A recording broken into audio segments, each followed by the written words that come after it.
পল্লী চিকিৎসক গোপালকৃষ্ণ মজুমদার। এলাকার সবাই ডাকেন গোপীদাদা বলে। নীরবে নিভৃতে করে চলেছেন মানুষের সেবা।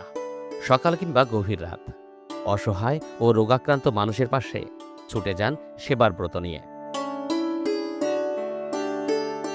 লক্ষ্মীপুরের রামগতি উপজেলার জমিদারহাট এলাকার চরসীতা গ্রামের মানব সেবার এক উজ্জ্বল নাম পল্লী চিকিৎসক গোপালকৃষ্ণ মজুমদার। বয়স ৭২ ছুঁই ছুঁই, কিন্তু মানব সেবায় তিনি নিজ বার্ধক্যকেও জয় করে চলেছেন। পূর্বপুরুষেরা ৭০ বছরের বেশি সময় ধরে এই পেশায় যুক্ত ছিলেন।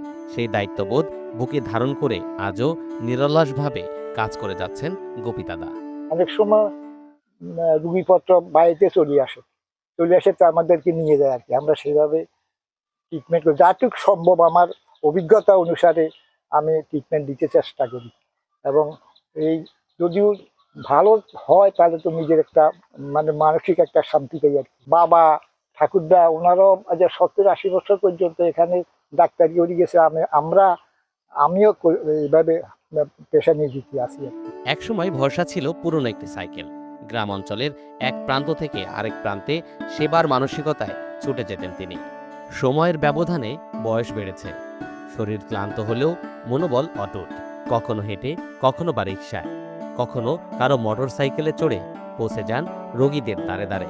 আমার বুঝজ্ঞান থেকে আমি দেখেছি যে আমার পিতা আমাদের গ্রামের মানুষদেরকে গ্রামীণ ডাক্তার হিসেবে উনি যতটুকু পাচ্ছে ততটুকু সেবা দিয়ে আসছে। ওনার সেবা পেয়ে গ্রামের মানুষ অনেক খুশি, এবং যেই আমার সাথে দেখা হয় মাথায় হাত বুলিয়ে বলে যে তোর পিতার মতো একজন মানুষ যদি মারা যায় তাহলে আমরা কার কাছে যাব, কার কাছে সেবা নিব। রুগীরা যখনই আসে দেখা গেছে যে উনি ভাত খেতে বসছে বা শুইছে, রুগীরা আসে বলে যে ডাক্তার আপনি যাইতেই হবে। হ্যাঁ, অসুস্থতা থাকলেও তারপরও ভালো করার জন্যই যায়। সবসময় রুগী আসলে কোনোদিনও রুগীকে ফিরায় না, আসলে চলে যায়। রোগী দেখার নির্দিষ্ট কোনো ফি নেই তার। যার যা সামর্থ্য তাতেই সন্তুষ্ট গোপীদাদা।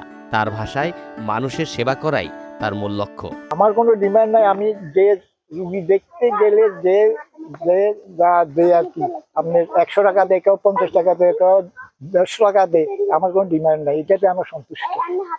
অনেক সময় আমাদের গ্রাম অঞ্চলে এখানে বেশিরভাবে বৃষ্টি বাদল, অনেক সময় এক এক সময় একটা রুগীপত্র আসে, যেমন ২টা বাজিয়ে ৩টা বাজিয়ে। এখন যানবাহনও পাইতেছে না, অনেক সময় হাঁটিও যাইতে হয়। অনেক সময় হাঁটিয়ে যাই আমরা, একটা নির্ঘাত সত্য কথা। এটা হাঁটি গেছে, কিন্তু আমার বাবা ছিল, উনি সাইকেল ধরে যাইতো না।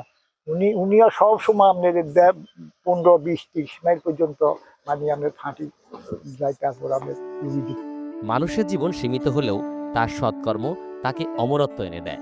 মানুষ বেঁচে থাকে শুধু দেহে নয়, তার কর্মেও। ক্ষণস্থায়ী এ জীবন মানবতার সেবায় নিয়োজিত হলেই তাকেই মানুষ চিরকাল মনে রাখে।